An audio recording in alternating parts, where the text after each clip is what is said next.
అధ్యక్ష,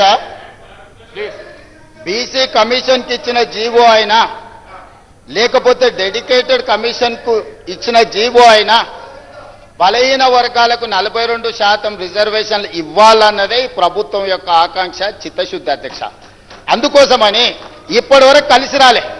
అదేవిధంగా గంగ్ల కమలాకర్ గారు ఇంకొక మాట అన్నారు, ఢిల్లీకి అఖిలపక్షాన్ని తీసుకెళ్తా అన్నారు, మీరు అఖిలపక్షాన్ని తీసుకెళ్లలేదని. అధ్యక్ష, 5 సార్లు ప్రధానమంత్రికి నేను లేఖ రాసిన, దీనికి సంబంధించి మేము ఢిల్లీకి రావాల్సి ఉంది, మీరు ప్రధానమంత్రికి అపాయింట్మెంట్ ఇస్తే మేము అందరం కలిసి వచ్చి మిమ్మల్ని కలిసి విజ్ఞప్తి చేస్తామని. ప్రధానమంత్రి మనకు అపాయింట్మెంట్ ఇవ్వలేదు అధ్యక్ష. ప్రధానమంత్రి అపాయింట్మెంట్ ఇవ్వకపోతే పార్లమెంటు జరిగేటప్పుడు ప్రధానమంత్రిని కేంద్ర ప్రభుత్వం మీద ఒత్తిడి తీసుకురావడానికి జంతర్ మంతర్లో మేము దీక్ష పెడితే, జంతర్ మంతర్లో ధర్నా చేస్తే దాదాపుగా 100 మంది పార్లమెంట్ సభ్యులు ఇతర రాష్ట్రాలకు సంబంధించిన వాళ్ళు వచ్చి తెలంగాణ బీసీ రిజర్వేషన్ 42కు మద్దతు పలికినరు. కానీ రాజ్యసభలో ఉన్న బీఆర్ఎస్ ఎంపీలు మాత్రం అటువైపు కూడా కనుదిప్పి చూడలే అధ్యక్ష. బలహీన వర్గాల తరఫున మాట్లాడుతున్న గంగ్ల కమలాకర్ కూడా ఆ వైపు రాలేదు అధ్యక్ష.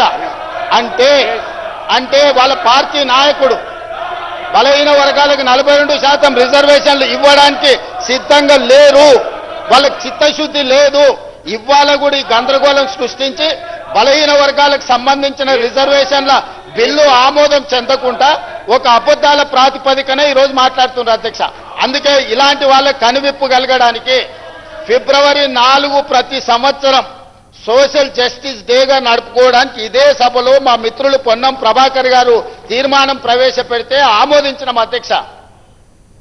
ప్రతి సంవత్సరము బలహీన వర్గాలకు న్యాయం చేసినందుకు బలహీన వర్గాల ఆత్మగౌరవాన్ని పెంచడానికి ఫిబ్రవరి 4 తారీఖును సోషల్ జస్టిస్ డే కింద జరుపుకోవాలని నిర్ణయించిందే ఈ ప్రభుత్వం. మిత్రుడు పొన్నం ప్రభాకర్ గారు మంత్రి గారు ప్రవేశపెట్టిన తీర్మానం అధ్యక్ష. ఈ ప్రభుత్వం చిత్తశుద్ధిని, మీరు తప్పులు చేసిండ్రు, మీ తప్పులకు ప్రజలు శిక్ష విధించిండ్రు, ప్రజలు ఒక తీర్పు ఇచ్చిండ్రు, ప్రజలు ఇచ్చిన తీర్పు మేరకు ప్రజాప్రభుత్వం ఏర్పడ్డది. ఈ ప్రజాప్రభుత్వం ప్రజలకిచ్చిన మాట ప్రకారం వాటిని అమలు చేస్తుంది. అమలు చేయడానికి మీరు సహకరించండి.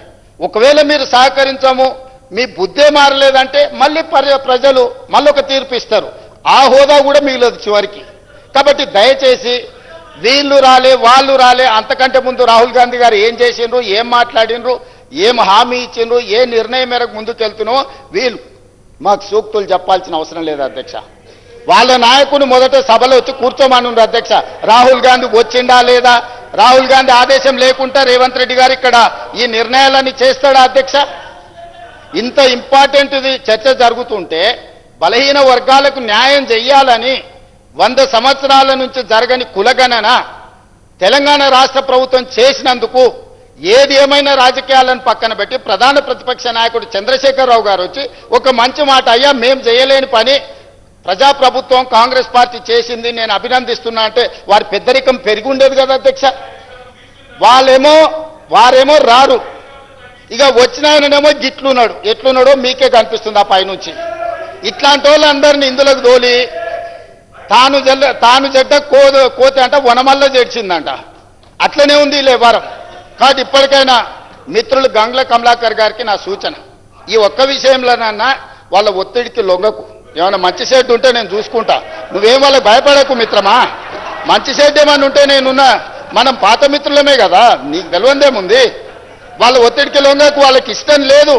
వాళ్ళ పోకడలు దగ్గరికి వెళ్ళి నువ్వు చూసినావు. పర్టికులర్గా కరీంనగర్లో నీకైనా ఎల్రమ్న గారికైనా పొన్నం ప్రభాకర్ అయినా వాళ్ళ పోకడలు ఎట్లుంటాయో నీకు తెలియదా, నేను చెప్పాలనా?